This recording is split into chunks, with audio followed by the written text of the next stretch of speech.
का नाम आते ही याद आता है ढाबे का असली स्वाद। और जब बात हो टेस्ट और स्टाइल दोनों की तो एक ही नाम है, नवाब ढाबा। अपने खास टेस्ट से दिल जीतने के बाद अब नवाब ढाबा आ रहा है एक कम्प्लीटली न्यू लुक के साथ।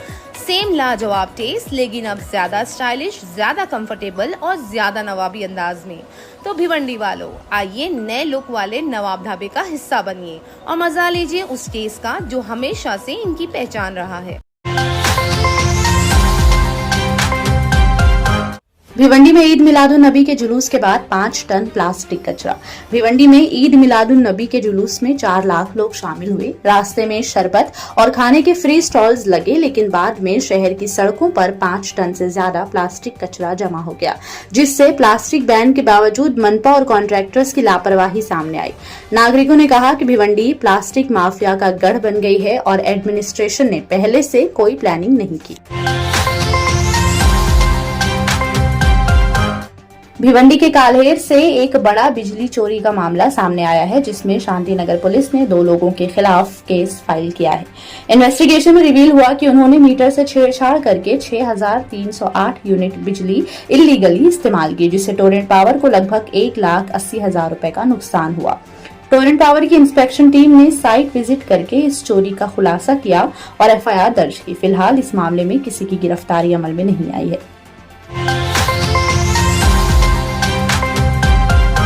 भिवंडी महानगर पालिका कमिश्नर अनमोल सागर ने इलीगल कंस्ट्रक्शंस पर सख्त एक्शन लेने के क्लियर ऑर्डर्स दिए हैं।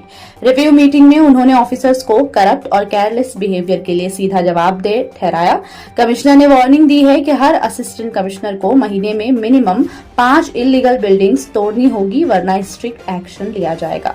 हाई कोर्ट और स्टेट गवर्नमेंट ने भी इलीगल कंस्ट्रक्शन पर पालिका को पहले ही नोटिस दिया था। अब सबकी नजर है कि कमिश्नर के ऑर्डर्स ग्राउंड पर इम्प्लीमेंट होते हैं या फिर ये मामला भी पुराने केसेस की तरह पेंडिंग रह जाता है। नासिक शिरडी हाईवे पर मंडे को एक हॉरिफाइंग एक्सीडेंट हुआ, जिसमें 3 दोस्त अपनी बाइक पर जा रहे थे और बाइक तेज रफ्तार एसटी बस से टकरा गई, जब ड्राइवर का कंट्रोल हैंडल से छूट गया था। टकराव इतना भयानक था कि तीनों बाइक सवार सीधे बस के नीचे आ गए। लोकल लोगों ने तुरंत पुलिस और एम्बुलेंस को इन्फॉर्म किया और विक्टिम्स को हॉस्पिटल भेजा गया, लेकिन डॉक्टर्स ने बताया कि ज्यादा ब्लीडिंग की वजह से तीनों की इंसिडेंट के वक्त ही डेथ हो गई थी।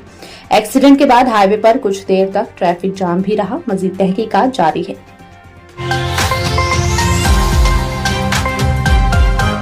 शाहपुर के आसन गांव में सैटरडे शाम एक दुखद हादसा हुआ। बताया गया कि 3 नौजवान नदी में नहाते वक्त तेज बहाव में बह गए। स्थानीयों ने बचाने की कोशिश की, लेकिन सफल नहीं हो पाए। रेस्क्यू टीम ने तुरंत ऑपरेशन शुरू भी किया, लेकिन अब तक 2 शव मिल चुके हैं और तीसरे नौजवान का कुछ पता नहीं चल सका है। ढूंढने का सिलसिला अब भी जारी है और तेज पानी की वजह से मुश्किलें बढ़ रही हैं। Panvel Borivali Vasai local corridor approved. 69 kilometre लंबा पनवेल बोरीवली वसई रेल कॉरिडोर को फाइनली ग्रीन सिग्नल मिल गया है। 12,700 करोड़ से ज्यादा के इस प्रोजेक्ट में 19 नए स्टेशन बनेंगे, जिसमें भिवंडी रोड, नवी डोंबिवली, तलोजा और बोरीवली शामिल है। इस कॉरिडोर से नवी मुंबई, भिवंडी को वेस्ट मुंबई से डायरेक्ट कनेक्टिविटी मिलेगी। अब पैसेंजर्स को कुर्ला या वडाला पर लोकल बदलने की जरूरत नहीं होगी, जिससे रोजाना लाखों लोगों का टाइम बचेगा। थाने कोर्ट ने 21 साल के एक शख्स को दुष्कर्म और असॉल्ट के केस के आरोप से मुक्त कर दिया है। ये केस 2016 का था, जिसमें शख्स पर महिला से शादी का वादा करके उसे धोखा देने और शारीरिक हानि पहुंचाने का आरोप था। जज ने महिला के बयान में इनकंसिस्टेंसीज और केस में सबूतों की कमी को देखते हुए ये फैसला लिया। कोर्ट के ऑर्डर्स के मुताबिक आरोपी को दुष्कर्म, असॉल्ट, चीटिंग और क्रिमिनल इंटिमिडेशन के चार्जेस से मुक्त कर दिया गया है। थाने घोड़बंदर रोड पर वेडनेसडे रात से ट्रैफिक काफी ज्यादा जाम है। मीरा भयंदर से लेकर मानपाड़ा तक गाड़ियों की लंबी लाइन लगी है। ट्रैफिक की वजह से कम्यूटर्स को सुबह से ही भारी परेशानी का सामना करना पड़ रहा है। अथॉरिटीज के मुताबिक ट्रैफिक जाम का मेन रीजन घोड़बंदर घाट के बड़े पोर्ट होल्स और कुछ गाड़ियों का गलत डायरेक्शन में चलना है। खासकर गायमुख घाट स्ट्रेच का रोड सरफेस खराब होने की वजह से सिचुएशन और बिगड़ गई है। अभी तक ट्रैफिक नॉर्मल नहीं हुई है और डेली कम्यूटर्स खासकर लेकर थाने मीरा भाईंदर, वसई, बोरीवली, दहीसर और नवी मुंबई के वर्कर्स को भारी इनकन्वीनियंस का सामना करना पड़ रहा है।